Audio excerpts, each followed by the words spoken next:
Hey YouTube, welcome back to the channel. Let me fill you guys in on what is up this week. Okay, so I don't even know where to begin. I'm going to try to keep it short, but if I get rambly because I get excited or it's just a lot of information to process, just bear with me.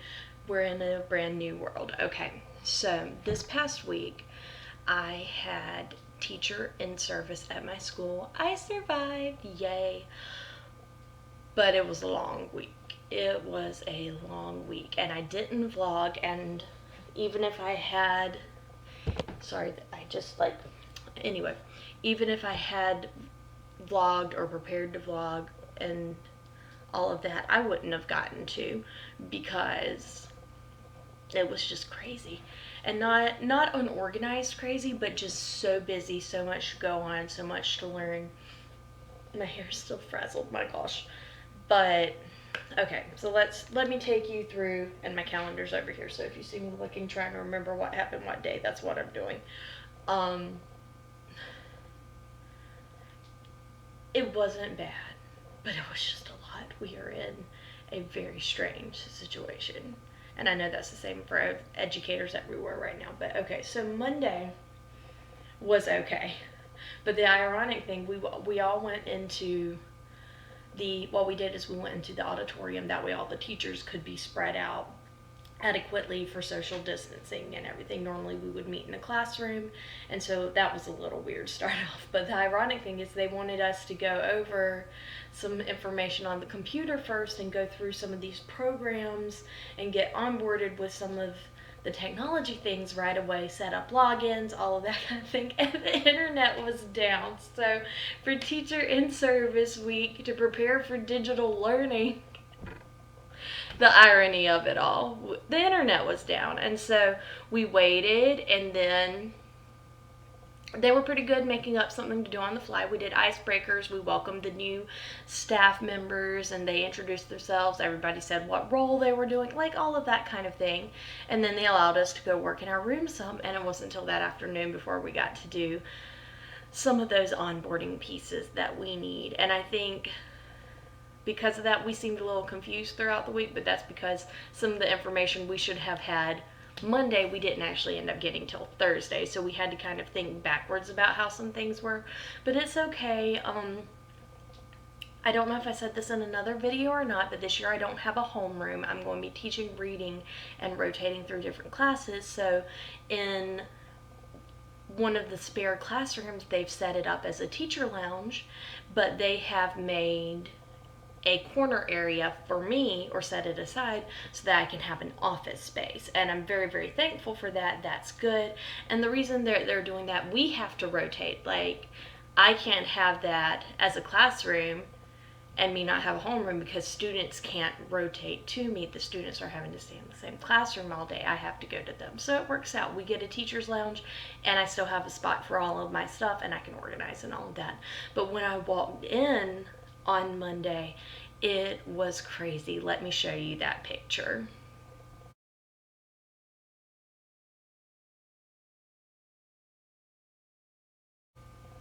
Okay, so you see there's boxes piled everywhere, and what happened was the week before, they'd already set my space aside, which was so great. I'd come in earlier in the summer, seen it. It looked good. Had shelves, had desks, had all this other stuff.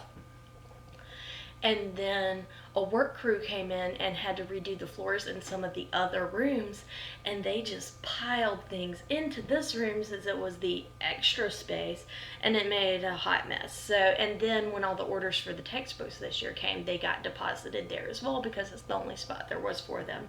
So I freaked out a little bit, because it was the pressure of feeling like, okay, Monday children arrive, I have to be ready. But it's not the first day of school. Next week is just orientation, so it's okay. I have extra time, and it's not all me getting that room together. So by Friday, I was able to finish my corner. On some of the other days when I didn't work in my room, I helped some of my teammates and some of my friends get their room straight, and did some of that, or did some of my computer work. So it worked out. I'm probably nowhere near as stressed as some of the teachers who have a homeroom, because I didn't have to prepare my space for students. But here is the after picture by Friday, how it looked.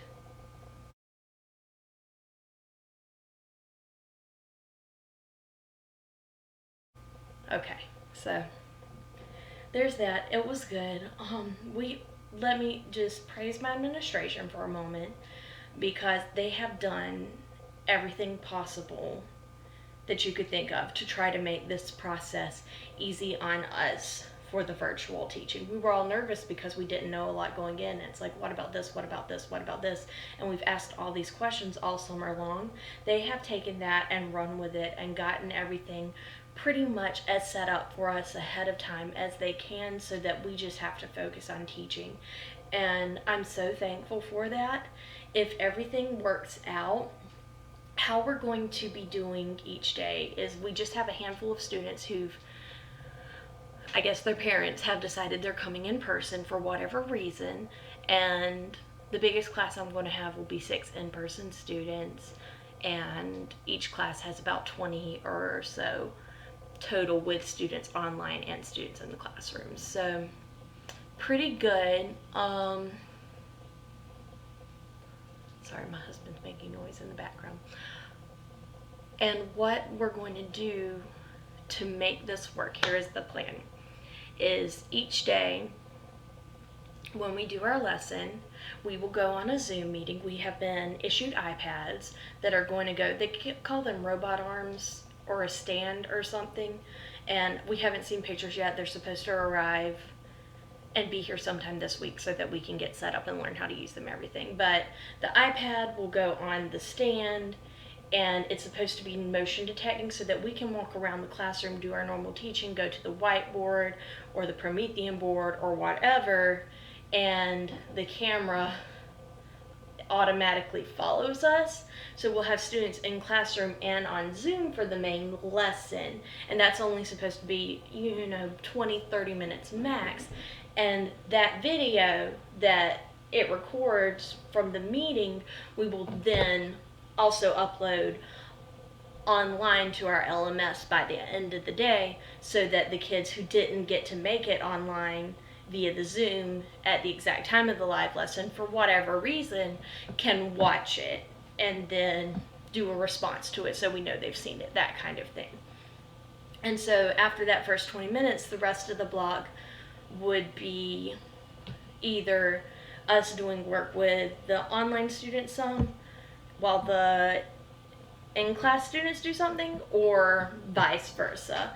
And then my 2 older classes, 4th and 5th grade, I have an entire block, about an hour, with each of those just for small groups, whether that's in-person ones or meeting online. And we're putting a lot of emphasis on meeting with those children online. So that's the recap, and they have got everything ready. They've got our LMS we're going to use this year is Schoology. They've got it pre-populated with all of our students, so we just, on the days, next week's going to be leap days or orientation, we just have to give students the class code so they can get logged in, and then that's already set up and ready to go. They've given us a template PowerPoint for how they want us to do everything each week. So school-wide, we're submitting onto Schoology the same thing, and it's going to look like 3 or 4 slides per day, and it's like, hello, here are our meeting times, here are the Zoom links, here are some activities for you to do, here is your exit ticket assessment, so we can check for understanding. And they've got that set up, so we just have to plug our stuff in. And because we're having to submit all that digitally and they have access to Schoology, they have blessed us with saying we don't have to do formal lesson plans this year, so we can just focus on preparing for students and not doing paperwork, which is a huge blessing. Great insight on their part, and I'm so thankful for my administration. So shout out to them. If you see this video, you know who they are, but I'm just blessed for where I am, because I know not everyone has that. We are still going to do and doing, just combined, whatever. We are still going to be doing our unit study, so about once a month doing a deep dive through the entire unit so that we have everything really, really familiar to us. But yeah, we just have to submit those weekly. It has all of our links on it, a lot of information up front for students, and then we just go and do. And by the end of the day, We just have to have, before we leave school, we're just required to upload our videos that we filmed that day, so that either the students watch them that night, or if they're a day behind, watching them the next morning. However, it's all good. So that was our week, going over all of that kind of stuff, content. They gave us a lot of work time in our rooms, a lot, like from after lunch till the end of the day, every single day. And then Friday morning, we had our back to school bash caravan, and we just did it. You know, we had tents and tables, and they just drove through, met all the teachers. We had a free book giveaway of some of our extra books. We had a van from, who was it from? Either way, it came, it set up. We had free COVID testing available for anybody who wanted to get tested, all of that kind of thing. So it was it was great. We had a balloon arch for the cars to drive through, and my principal got out there on the megaphone and pumped everyone up. They played music. It was a good time. So that's why I'm a little toasty, because I forgot my sunscreen that day. But it's okay. And then afterward, we were allowed to go home early. I stayed and worked on some paperwork kind of stuff, but that was just because I wanted to not have to do it at home. So, like I said, I'm sorry if I'm getting rambly. It was a lot all in one week. I came home so exhausted every single day, both mentally and physically, because I'd been doing a lot of rearranging of all those boxes in that room to help make it all work, but then also helping other people do a lot of the moving and stuff in their rooms. So I was physically exhausted every day, and then mentally exhausted because it was so much we were taking in, and I kept falling asleep at least 3 or 4 nights this week. I just fell asleep on the couch after dinner and woke up with my husband going, "Hey, you've got to get in the bed. You have got to get in the bed." There was one day I fell asleep without having dinner, and he was like, it got to 9:20. He'd come in and out several times. I remember being kind of groggy, and him just finally being like, "Look, get up, you have to go eat, because you can't not eat, so eat a little something and go to bed." So he's been really stepping up to help take care of me this week, because I've just been so physically and mentally exhausted, and probably emotionally too, because it's so weird to be preparing for students and preparing spaces for students,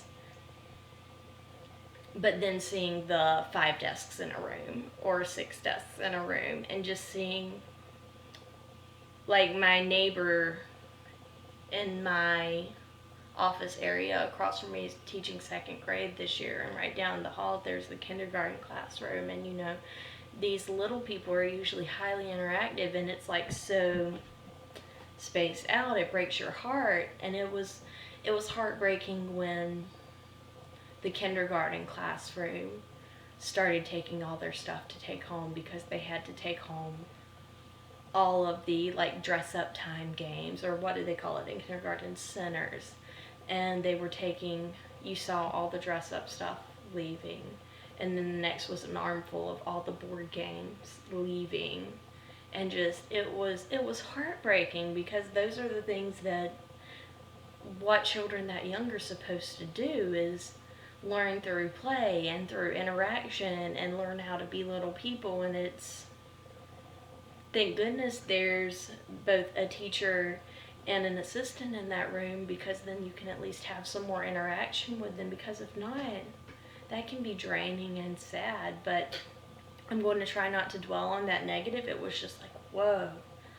That's the moment it really hit and got real. And my friend who's across the hall, she's teaching the 2nd graders this year. Like I said, she taught kindergarten last year, so when she saw that, she almost started to cry, and we had to be like, it's okay, we're still going to come up with games, and at least the kindergartners coming in who've never done school before don't know that they're missing these things. We can do all new things, we can make it be good and new for them. And so it was tough, it was heartbreaking, but we're very, very positive about it. That Friday when we had all the caravan come through, and I see my time, I'm starting to really ramble, but it was just so positive and pumped up that day, and they were so excited to see us. There were a few kids who were like, I don't want to come back to school, but you know, that's normal, especially with the middle schoolers or whatever. But mostly that was a positive experience. People were pumped and happy and excited. They were doing Facebook Lives like, hey, here we are at the caravan. This is everything that's happening. It's great. Y'all come on out. We had a huge turnout, even though it was really just going around a cul-de-sac at the end of the road and leaving. It was fantastic. So very positive. Looking forward to next week. Next week is our leap days, so we're going to have maximum 5 students in a classroom at a time, and we are going to go through onboarding with them and setting expectations for all the online programs. We are going to be doing reading and math diagnostic tests so that we can see where they are, and then we're going to do a rotation so they can meet all the teachers on the team. So like I'm teaching reading, the math teacher, the science teacher, and the writing/social studies teacher all go through a loop and take turns, and then it's time to go home. And we're going to do that same thing 5 days in a row, get everyone on and going, and then after Labor Day we'll come back and start school for real. Start school, not just onboarding, but we will be starting with learning day 1. Now, I think that day is going to be a lot of trial and error, but it's going to be positive and a lot of more of the social interaction and figuring stuff out. But we're ready, and I'm blessed because my team, my colleagues, they all have a positive attitude about this, and they're ready too. But anyway, I've been venting and rambling and just spilling all my feelings out for long enough, and so I just want to say thank you for going on this journey with me. Thank you for watching my channel. Remember to like and subscribe for more. Drop me a comment. I was going to say, what? Oh. Drop me a comment about what kind of content you want to see more of.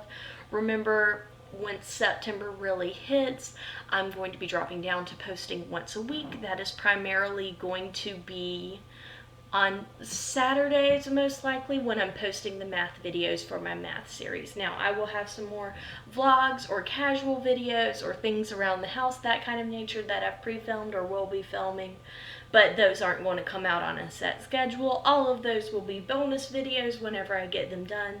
The only thing I'm really going to schedule now that school started back is those videos every Saturday for math, because the community's going to need help with that. That's what you need to see. So I'm going to be making some math videos, and as I've said before, they're going to come out 2 at a time, and it's going to be just the child video. That's going to be a quick 2 to 3 minutes how to do one skill, and then a possibly longer parent video explaining the background and then the what's coming next of that skill, so that they know, okay, it's important that they learn it this way, and just to answer any questions that parents might have about that skill. So that's coming out. I'm going to do the premiere for that, let me check, on the 5th. I'm just kind of introducing that structure, and then starting on the 12th will be episode 1. So stay tuned. Let me know what math skills you want to see or that you think your kids need to see. And I think I've said everything. Like, comment, share. Oh yes, definitely share. Subscribe. Ring the bell so you know when this stuff comes out. And so long from the little green house.